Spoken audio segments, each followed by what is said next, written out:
അന്നത്തെ റഷ്യയുടെ സാമൂഹ്യ ഘടനയെ വിശകലനം ചെയ്താൽ നമുക്ക് മനസ്സിലാവും, അവിടെ ഒരു ഉപരിവർഗവും പിന്നെ ഒരു ദരിദ്രവർഗമേ ഉണ്ടായിരുന്നുള്ളൂ.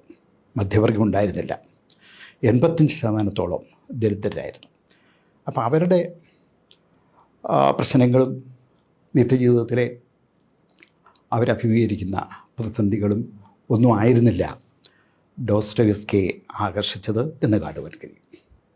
പിന്നെയോ ഒരുപക്ഷെ ആ കാലഘട്ടത്തിലെ റഷ്യയിലുണ്ടായിട്ടുള്ള ചില ആശയപരമായ വിപ്ലവങ്ങൾ അദ്ദേഹത്തെ ആകർഷിച്ചു എന്ന് നമുക്ക് കാണാൻ കഴിയും.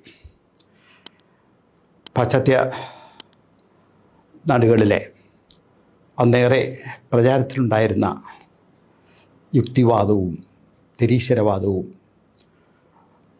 അതുപോലെ ശൂന്യതാവാദവുമൊക്കെ റഷ്യയിലും വേര് പിടിക്കുന്ന ഒരു കാലഘട്ടമായിരുന്നു അത്.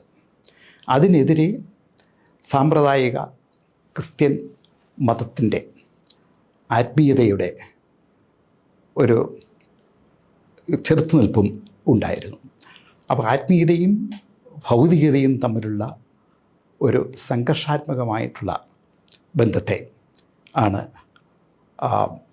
ഡോസ്റ്റോയെവ്സ്കി തൻ്റെ നോവലുകളിലൂടെ ആവിഷ്കരിക്കുവാൻ ശ്രമിച്ചത്.